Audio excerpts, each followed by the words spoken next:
Hello students, higher plants के अंदर photosynthesis की प्रोसेस जो है वो अपन कंप्लीट कर चुके हैं। Light reaction as well as dark reaction, और डार्क रिएक्शन के भी जो तीनों रूप थे वो अपन बात कर चुके हैं, C3 साइकिल, C4 साइकिल और CM cycle. Along with that we have discussed the photorespiration which is known as C2 cycle. Now in little we will discuss about bacterial photosynthesis also. जो green sulphur bacteria, purple bacteria, purple sulphur bacteria है, ऐसे bacteria हैं जिनके अंदर photosynthetic process जो है वो हो रही है या वो कीमोसिंथेटिक प्रोसेस हो रही है और वो अपना फूड मटेरियल खुद क्या कर रहे हैं, बना रहे हैं। तो इन बैक्टीरिया के अंदर फोटोसिंथेटिक प्रोसेस कैसे संपन्न होती है उसके बारे में अपन जानकारी लेंगे। तो देखिए, बैक्टीरियल फोटोसिंथेसिस के अंदर जो बातें अपने को ध्यान में रखनी, जहां पे क्वेश्चंस अपने से पुटअप किए जा सकते हैं, तो पहली चीज तो ये कि उनमें पिगमेंट कंटेनिंग जो स्ट्रक्चर है वो क्या है।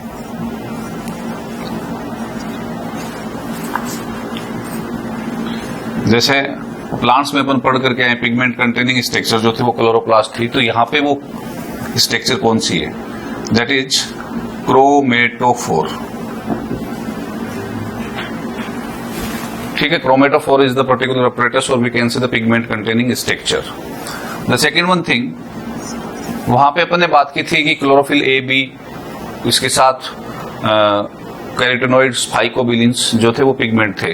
तो यहाँ पे जो पिगमेंट्स हैं कौन कौन से हैं? तो पिगमेंट्स इनके अंदर अपने को मिलेंगे बैक्टीरियो क्लोरोफिल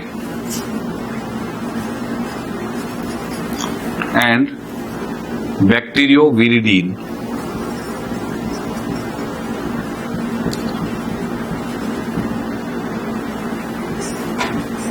और द क्लोरेमियम क्लोरोफिल। ठीक है, तो ये अपने को इसमें दोनों फॉर्म अपन शो करना चाहें तो कर सकते हैं कि bacterio chlorophyll A, bacterio chlorophyll B. ठीक है ना, लेकिन बैक्टीरियो क्लोरोफिल और बैक्टीरियोविरिडिन ये दो नाम आपको ध्यान में रखने हैं। ठीक है, तीसरी चीज, शुरुआत में भी अपन ने बात की थी कि जो ऑक्सीजेनिक फोटोसिंथेसिस था, यानी कि वो फोटोसिंथेसिस जिसमें ऑक्सीजन सबसे पहले इवॉल्व हुई निकली, तो वो थे कौन? Blue green algae. बैक्टीरिया में जो फोटोसिंथेसिस था वो एन ऑक्सीजेनिक था, यानी कि उसमें oxygen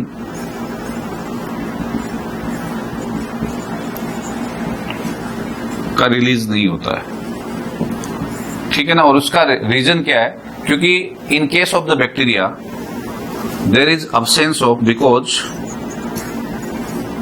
PS second absent, you know कि जो PS second है उसी के अंदर इलेक्ट्रॉन्स की कमी होने के कारण नॉन साइक्लिक प्रोसेस के दौरान अपन ने देखा था कि उसके पास उसके इलेक्ट्रॉन वापस नहीं पहुंच रहे थे। तो उसके इलेक्ट्रॉन्स की कमी को दूर करने के लिए, पूर्ति करने के लिए वाटर मॉलिक्यूल क्या हो रहा था? फोटोलाइज्ड हो रहा था। लेकिन यहाँ पे चूंकि वो क्या नहीं है, PS सेकेंड नहीं है, तो ऐसी स्थिति में क्या हो रहा है? वाटर का फोटोलिसिस नहीं हो रहा है, और वाटर का फोटोलिसिस नहीं हो रहा है तो O2 रिलीज नहीं हो रही है। नेक्स्ट, इसका मतलब यहां पे केवल एक पिगमेंट सिस्टम उपस्थित है। Only PS first is present. ठीक है, और उसमें आपसे पूछा जाए रिएक्शन सेंटर जो होता है वो होता है बैक्टीरियो रिएक्शन सेंटर, जिसको अपन कहेंगे दैट इज द B890। यानी कि इनके अंदर जो रिएक्शन सेंटर के रूप में काम करेगा वो कौन करेगा? B890। ठीक है, फिर एक क्वेश्चन आपसे यहाँ पे पूछा जा सकता है कि जैसे प्लांट्स में अपन ने देखा कि फोटोसिंथेसिस की जो प्रोसेस हो रही थी उसके लिए जो एक्शन स्पेक्ट्रम था वो क्या था? Visible spectrum, VIBGYOR. ठीक है ना, तो यहाँ पे जो एक्शन स्पेक्ट्रम होगा वो क्या होता है? तो action spectrum in case of bacterial photosynthesis will be infrared. You have to be remember this, infrared जो है उसको आपको ध्यान में रखना है कि एक्शन स्पेक्ट्रम के रूप में काम करेगा। ठीक है ना। नेक्स्ट, अगला जो इससे रिलेटेड क्वेश्चन आपसे पूछा जा सकता है कि ड्यूरिंग दिस प्रोसेस, यानी कि लाइट रिएक्शन के दौरान यहाँ पे क्या होगा? ड्यूरिंग द लाइट रिएक्शन इनके अंदर NAD, देखिए हायर प्लांट्स के अंदर NADP रिडक्ट हो रही थी, किसमें? NADPH2 में। यहां पे NAD का रिडक्शन होगा किसके अंदर? NADH2 में। प्लस फॉस्फोराइलेशन के दौरान क्या बनेगी? ATP। तो NAD का NADH2 में रिडक्शन और फॉस्फोराइलेशन की प्रोसेस के द्वारा किसकी फॉर्मेशन? ATP की। ठीक है, अब ये प्रोसेस जो लाइट रिएक्शन की इनमें है वो किसने दी थी? तो देखिए ओल्सन एक साइंटिस्ट थे जिन्होंने साइक्लिक स्कीम दी थी किसकी? लाइट रिएक्शन की, इन case of bacteria.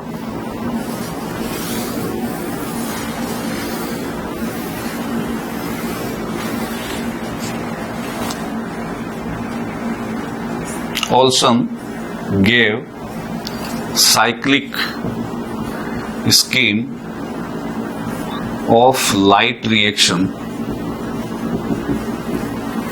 in bacteria।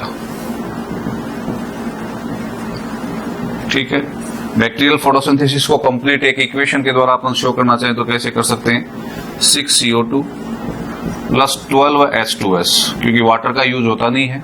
ठीक है ना, ये क्या हो गया? इंफ्रारेड लाइट,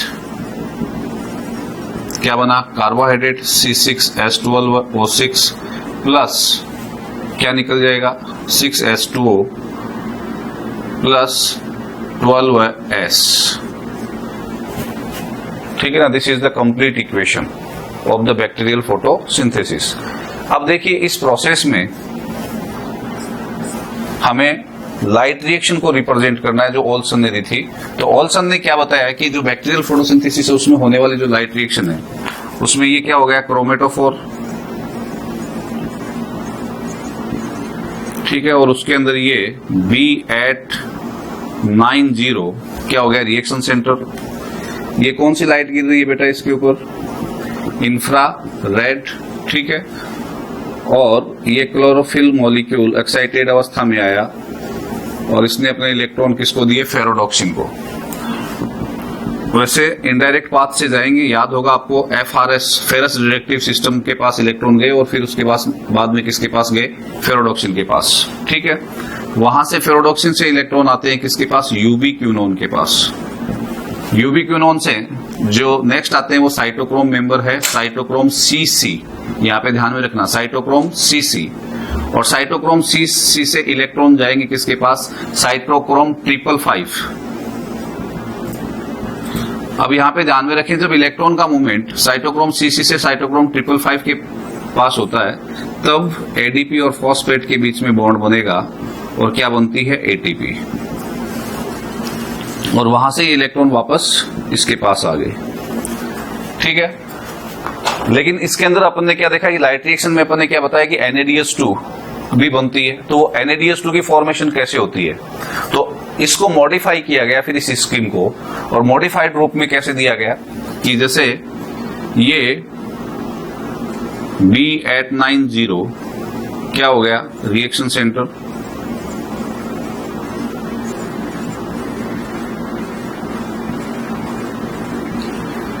ये इंफ्रारेड लाइट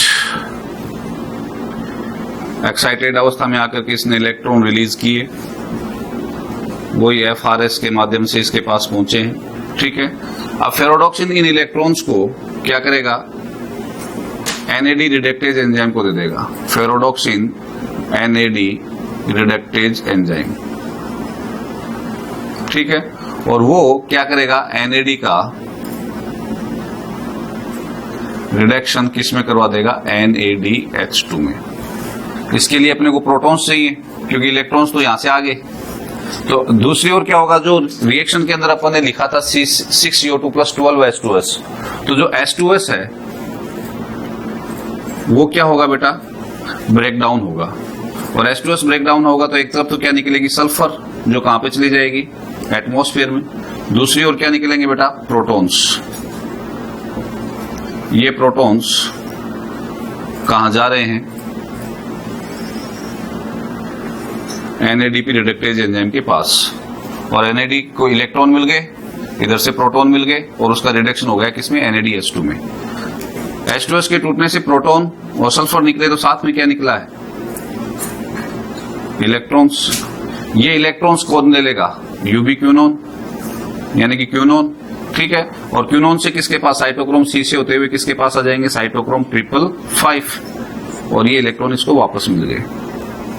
अब आपको ये ध्यान में रखना है कि जब इलेक्ट्रॉन्स का मूवमेंट किसके पास हो रहा है, यूबी क्यूनोन के पास, तो यहां पे अभी अपन ने देखा था कि ये जो मूवमेंट है यूबी क्यूनोन से साइटोक्रोम 5 के पास, तो इस दौरान क्या हो रहा है, यहाँ पे एडीपी जो है वो रिडक्ट हो रही है किसके अंदर, सॉरी एडीपी है उससे क्या बन रहा है, एटीपी, ठीक है। एक बार फिर से रिपीट कर रहा हूं, देखिए इसके अंदर साइक्लिक स्कीम है, ये ओल्सन ने दी थी, लेकिन इस साइक्लिक स्कीम के अंदर बैक्टीरियल फोटोसिंथेसिस में बनने वाली NADH2 का बनना हमें समझ भी नहीं आ रहा है, ठीक है ना। तो ये क्या कहना चाह रहा है कि ये जेड स्कीम तो नहीं है, लेकिन इसको नॉन साइक्लिक की तरीके से अपन ले सकते हैं कि B890 से निकलने वाले इलेक्ट्रॉन NAD रिडक्टेज को चले जाते हैं, नहीं कि यूबी क्यूनोन को सीधे आ रहे हैं। यूबी क्यूनोन को इलेक्ट्रॉन कहां से आएगा, जो H2S ब्रेकडाउन हो रही है वो यूबी क्यूनोन को इलेक्ट्रॉन दे देगी, बजाय किसके, फेरोडॉक्सिन के। फेरोडॉक्सिन वाले किसको चले गए, NAD को, जिससे वो रिडक्ट हो गए NADH2 में।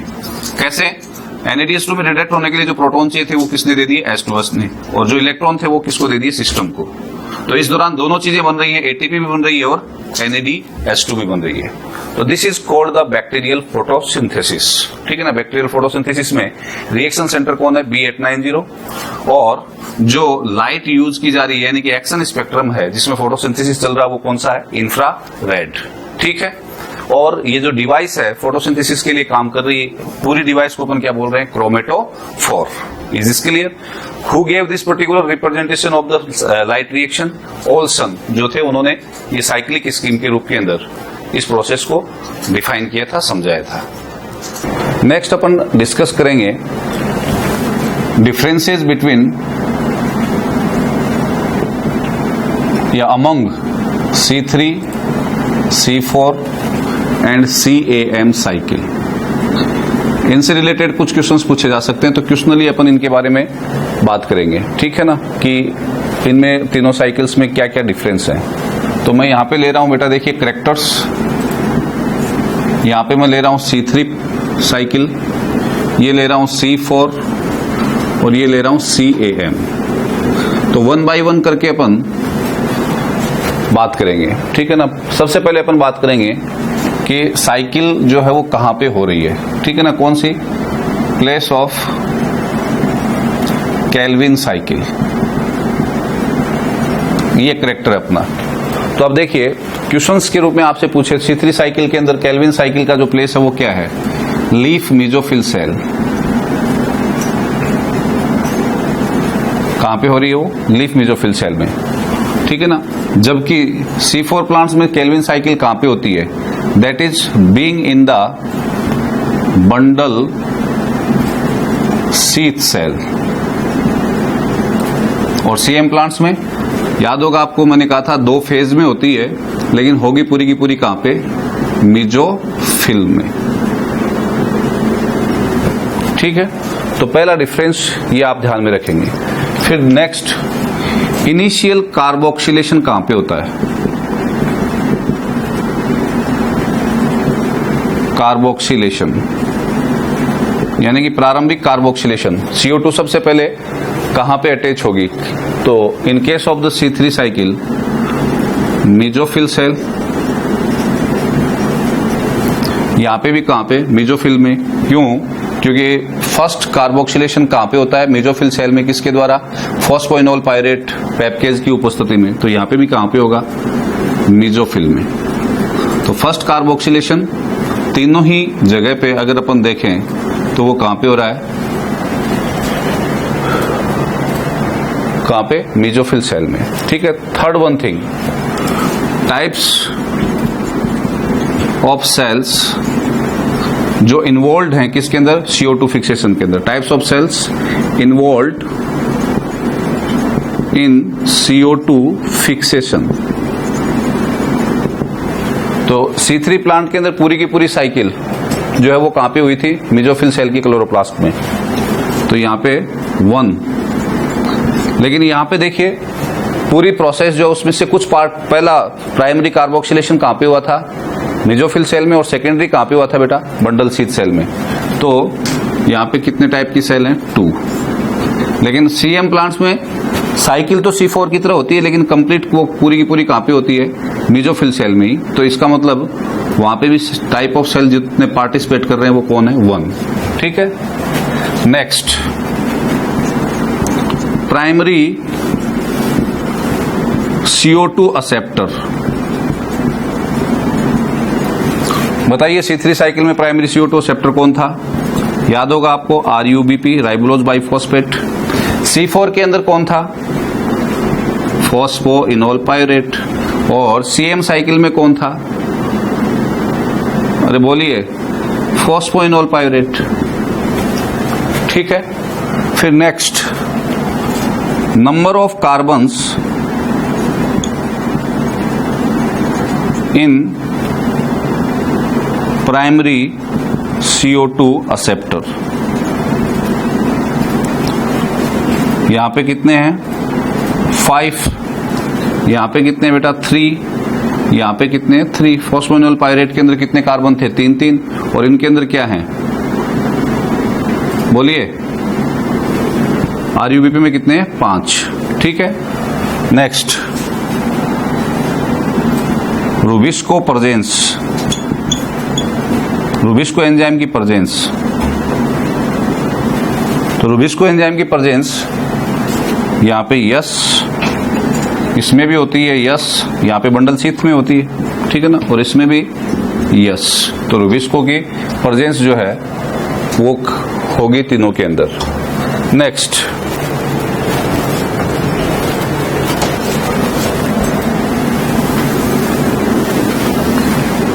अगला जो अपन डिफरेंस कर सकते हैं कि जो प्राइमरी प्रोडक्ट बनता है वो क्या बनता है, प्राइमरी फिक्सेशन प्रोडक्ट।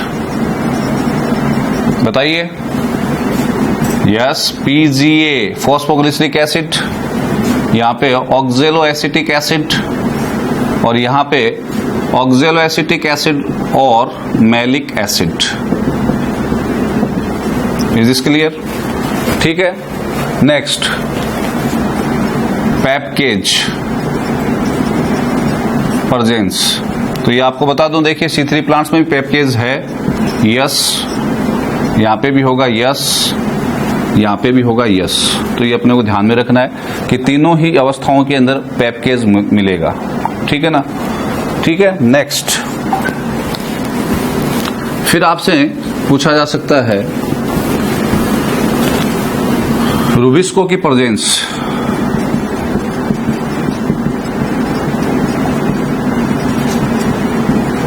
इन कहां पे बेटा, यहां पे मेसोफिल सेल के अंदर होगा, यहां पे बंडल शीथ सेल में होगा, और यहां पे फिर से कहां पे है, क्योंकि एक ही प्रकार की सेल में होना बताया था, कहां पे, मेसोफिल सेल। तो यहां पे उपस्थिति कहां पे रहेगी, मेसोफिल सेल में।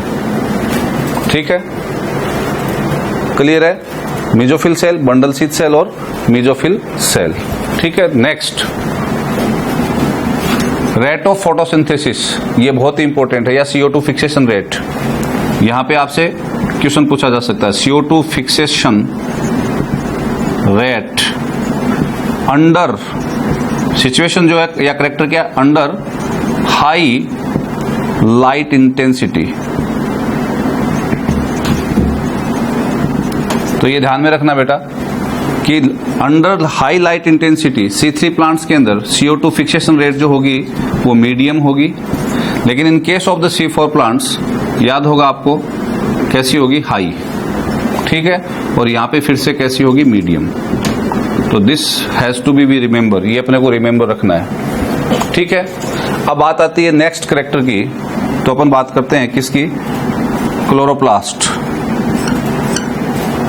क्लोरोप्लास्ट के अंदर अगर अपन बात करें तो यहां पे वेल डेवलप्ड,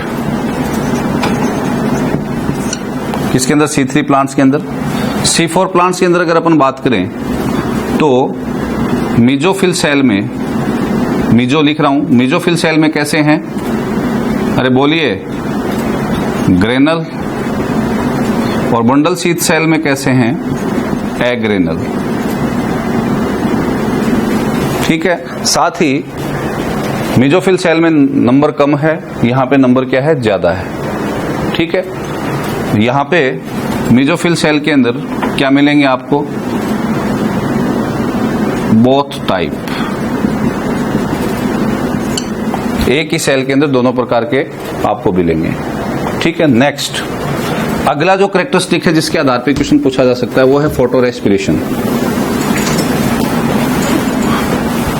फोटो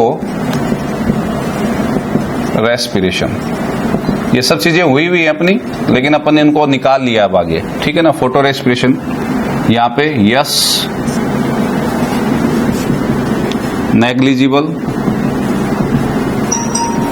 नेग्लिजिबल। अब देखिए, इस फोटो रेस्पिरेशन से संबंधित आपको कुछ कंडीशंस पूछी जा सकती हैं कि photo respiration at low intensity of light, at high intensity of light क्या होगा, ये इंपॉर्टेंट है अपने लिए। तो पहली कंडीशन दे देता हूं मैं, at low intensity of light. Low intensity of light के ऊपर यहां पे जो फोटो रेस्पिरेशन होगा वो कैसा होगा, तो ये ध्यान रखिए। लो इंटेंसिटी अगर है लाइट की तो यहां C3 प्लांट्स में भी नेग्लिजिबल होगा। C3 प्लांट्स के अंदर तो क्या होता है, जो टेम्परेचर हाई जाएगा तो फोटो रेस्पिरेशन होना शुरू होगा। आपको याद होगा मैंने बताया था, high light intensity, high CO2 concentration पर फोटो रेस्पिरेशन होता है इनमें। तो नेग्लिजिबल, नेग्लिजिबल और नेग्लिजिबल। ठीक है, दूसरी कंडीशन अगर आपको क्वेश्चन में ये दे दे, एट हाई लाइट इंटेंसिटी,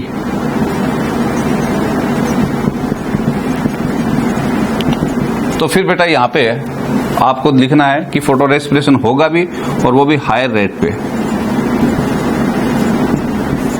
यहां पे नेग्लिजिबल, यहां पे भी फिर से नेग्लिजिबल। ठीक है, फिर अगर फोटो रेस्पिरेशन से संबंधित C3, C4, Cm के लिए अपने को अगली कंडीशन दे दे क्या, CO2 की कंसंट्रेशन से related, at low CO2 concentration, तो then your answer will be कि CO2 की कंसंट्रेशन कम है तो इसका मतलब O2 की ज्यादा जा रही है, तो इसका मतलब यहाँ पे हाई होगा फोटो रेस्पिरेशन। ठीक है, इन दोनों के लिए वही चीज चलेगी, negligible, negligible, because CO2 concentration से प्रभावित नहीं है। याद होगा आपको मैंने कहा था कि इनमें 8 से 10 ppm पर, पार्ट पर मिलियन पर भी क्या होगी, क्या चलेगा, वी कैन से फोटोसिंथेसिस चलेगा। ठीक है, next at high CO2 concentration, अगर CO2 की कंसंट्रेशन हाई है तो फर्टिलाइजेशन इफेक्ट नहीं होगा, यानी कि यहां पर भी क्या नहीं चलने वाला है, रेस्पिरेशन, फोटो रेस्पिरेशन नहीं होगा, नेग्लिजिबल, नेग्लिजिबल। ठीक है, नेक्स्ट फिर एक चीज से रिलेटेड क्वेश्चन आपको और पूछा जा सकता है, that character is the temperature, temperature से रिलेटेड। तो टेम्परेचर अगर देखें अपन तो बेस्ट टेम्परेचर अगर अपन C3 प्लांट्स के लिए देखें तो 20 से 25 डिग्री सेंटीग्रेड है। ठीक है ना, टेम्परेचर 20 to 25 डिग्री सेंटीग्रेड। यहां पे बेटा 35 to 40 डिग्री सेंटीग्रेड तक भी चलेगी, ये हाई टेम्परेचर पे चलने वाली रिएक्शन है। ठीक है, और इन case of these 30 to 40 degree centigrade. ठीक, अब अपन एग्जाम्पल्स की बात करें तो इसमें व्हीट जो है उसको ले लो, राइस को ले लो। ठीक है ना, ये मैंने इसलिए लिए क्योंकि व्हीट और राइस से रिलेटेड जब क्वेश्चन आता है कंफ्यूज होते हैं कि वो मोनोकोट्स में है, लेकिन उनमें है कौन सी साइकिल, C3। और यहाँ पे शुगर केन, मेज ले सकते हैं अपन, यहाँ पे कैलेंचोय, सीडम, ओपनसिया, उनको अपन ले सकते हैं। ठीक है, तो बेटा ये कुछ क्वेश्चंस जो मैंने बताए इनको ध्यान से दोबारा देखना आप, ठीक है ना, और इनको नोट डाउन करना, जिनसे रिलेटेड क्वेश्चंस आपको पूछे जा सकते हैं कि C3, C4 और Cm साइकिल में क्या डिफरेंस है। एक मैंने आपको बताया था ट्रांसपिरेशन रेशियो, तो ट्रांसपिरेशन रेशियो यहाँ पे वाटर लॉस ज्यादा होता है पर CO2 फिक्सेशन, लगभग मैंने बताया था 500 से 1000 के करीब, यहाँ पे 200 से 300 और यहाँ पे 50, यानी कि ट्रांसपिरेशन रेशियो सबसे बेस्ट किसका है, Cm प्लांट्स का। और उसका रीजन भी बताया था, at the time of night इनके स्टोमेटा खुलते, दिन में खुलते नहीं है। Thank you very much.